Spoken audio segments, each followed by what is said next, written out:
Now, you guys are going to be coming through Oklahoma City on the 4th of March out at the Diamond Ballroom. But before I even get to that, you guys have your new album, On the Prowl, that's going to be coming out the 24th. Did you sprinkle the song 1987 with like a little bit of crack? Because it's an earworm. It is so catchy. What'd you guys do with that to make it so good? Yes, we sprinkled it with crack. Okay, I appreciate you being honest with that because I just wanted everyone to know what they're getting into when they first hear it. So, I love that you like it so much. It's, you know what? We're very proud of we take our songwriting, very, very seriously and want to put out the best stuff. And this one, I think, is reaching people in a way. I don't know if it's sentimental or it's just hooky. I don't know, but it's people seem to like it. Now, the rumor is that it's like number one in Europe, like over in, I don't know if that's correct or not. Is that right?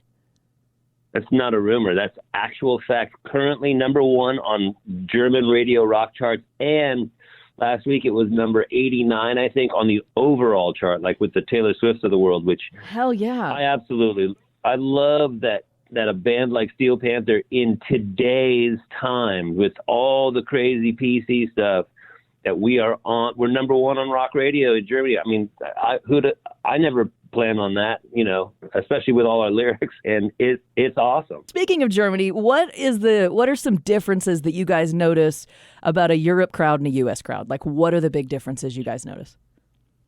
Well, the language. I would think Just so. kidding. You know what? Okay, so the differences between a European rock crowd and a U.S. rock crowd. So I think that generally speaking, and it differs from market to market, but generally speaking, I think that the rock and roll culture is just a lot more paid attention to in Germany or in Europe. And I think around the world in general, I think in the United States, we have 4,232 TV channels and things coming at people from every direction to distract you from everything else that you're doing. Yeah. And I think that music is it just seems more of a focal point and more of a social thing in Europe. People go camp out at festivals for 3 and 4 days in the mud and the rain in Europe, and they love it. Yeah. Here you have Coachella, and that's cool if you want to go try to get into a fashion magazine. But, and we do have festivals here, and they're great. And, but it's just a different culture. Yeah. With the rock, they just seem more rabid, I guess, in general. And I'm not knocking U.S. There's a lot of amazing rock and roll cities, so don't get me wrong. U.S. We're going on a U.S. run, and there's great fans everywhere, and there's crummy fans everywhere. So I just think that they grow up with rock and roll in the family more there. In your opinion, who has the hotter chicks? Country-wise? Yeah, Europe or U.S. Like when you're there, are you like, man, they don't make them like this at home? Like, are you saying that in Europe, or is it which one? No, I mean, you would think that there would be a solid answer, but I got to tell you, there's hot chicks in every country. You're just not discriminating, are you? No, my standards are very low. Oh, okay. You have to understand that. I appreciate You have to understand who you're talking to. I appreciate that. I want to know, when you guys are on tour, what is kind of an unofficial, it's never been said out loud, but kind of a rule when you guys are all running together on tour? Like, is there any unofficial rules while you're on the bus, or like, it's never really been said out loud, but everybody knows it's a thing? Is there any of that happens with you guys? Yeah. So here's a little known fact. It's sort of an unwritten rule that after the show, I jump in the shower first. Oh, you got dibs. I do. And the guys know this. And the reason is I am a lightning fast shower. I get the job done.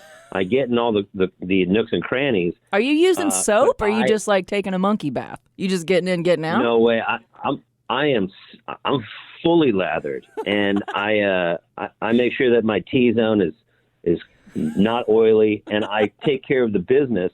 But I'm so fast because, I get in, I get out, I don't dilly-dally. And then Satchel will go in because he's second fastest, and then Spider, and then it's Michael Starr because he has the hair, and he's in there for like 15 or 20 minutes. And it's like, dude, nobody wants to wait for that. So we go in order of speed, and that's sort of an unwritten thing. I jet in first, and that's how we roll.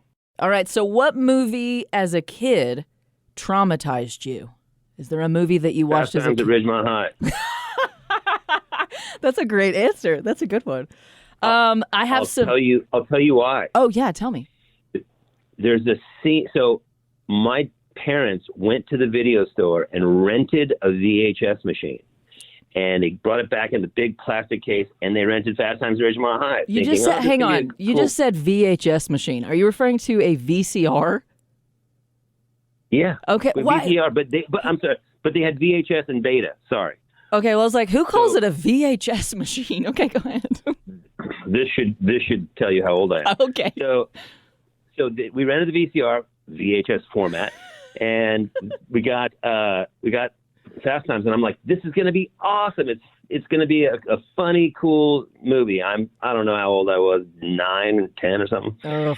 We all get in the living room. I'm laying on the living room floor with my elbows on the floor and my head in my hands. Right, your feet are kicked up. Yeah, you're living life. Feet are kicked up. Parents are on the couch. Sister's doing whatever she's doing. And the scene. Do you remember the movie well? Okay, so I've seen bits and pieces. Don't kill me, but I may know what part you're talking about. You. Okay. There's a scene where Judge Reinhold's character goes in the bathroom and is watching Phoebe Cates out of the bathroom window swim. Okay. And let's just say, is it the part where she comes out of the pool in all her glory? Is that the part? Yeah. Okay. And he is handling his business to the image of her. Okay. And he's doing that in the bathroom, and I'm like 9 or 10, and I am mortified because my parents are watching, and in my mind, my parents have no idea what's going on with that stuff, even though they had me. And I remember to this day wanting to crawl inside my own body and fade away. It was horrible. Watching that with your parents would for sure traumatize any child. Oh, my God. Yeah, why do you think I got into Steel Panther? I guess so. Yeah, makes sense. All right, so I have some would you rathers, okay? And these are where you've got to go with your gut on these, okay? Would you rather be able to talk to dogs or birds? Birds. Okay. Birds, because then I could send them on cross-country missions and have them do errands in other places for me. Dogs are pretty local. Dogs are pretty local, whereas birds, you could go so far with that. Okay. Sandpaper for toilet paper or vinegar for eye drops? Vinegar for eye drops. Okay. We don't want to mess up the bits, do we? We don't want to mess those up. I'm very, very particular about downtown.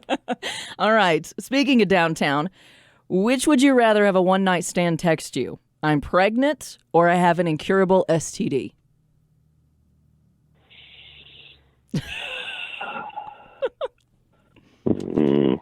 I'm pregnant. Okay. I think that's a good answer. I'm pregnant because I can deal with the external. If it's inside me and I gotta have conversations for the rest of my life, no thanks. That's what I'm thinking too. Hey, also, so there is a connection between you and Crowbot. Like there's like Chris Bishop, you and me all kind of have like this triangle connection here. I interviewed Chris Bishop last year from Crowbot. Super love that guy.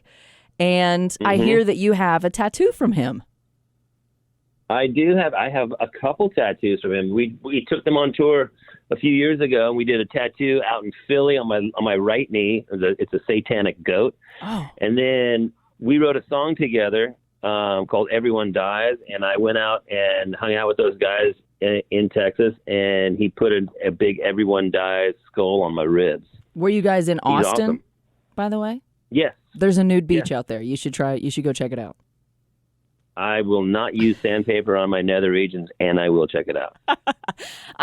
So when I interviewed Chris Bishop, I asked him, being a tattoo artist and such, I said, has there ever been, some crazy spots people wanted tattoos or whatever? And he was like, I have never tattooed a beehole and I have never tattooed a labia. And what I'm thinking is, since you've been tattooed by Chris Bishop before, would you want to be his first beehole? No, I would not want to get my beehole tattooed. It's not interesting to me. Okay. I've seen tattoos on the beehole. Oh. And I think to myself that this is the first thing I think. Ready? Okay. Man, something went sideways somewhere in life. Yes, there may have been some trauma. End up with that. Yeah. Okay. All right. Well, I'll let Chris Bishop know next time I talk to him that it's not happening. Please do. No, what are you guys most excited about coming through Oklahoma? We are really looking forward to seeing you guys at the Diamond Ballroom on the 4th of March. What are you looking forward to most about being back in Oklahoma? What do you love about Oklahoma fans? It's the Diamond Ballroom is like this kind of like satellite remote, venue in the middle of nowhere, and I love how it feels like a time warp. It feels like you're in Roadhouse, and it makes me feel good. I love it.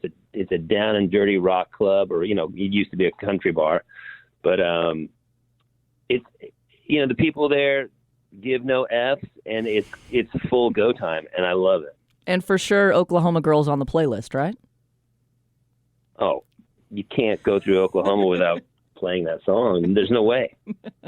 Well, I appreciate you taking the time, Stix, and we look forward to seeing you guys with Crowbot March 4th and your new album On the Prowl coming out the 24th. Awesome, Val. Thanks for having me on. I appreciate it. All right, thanks. Have a great day.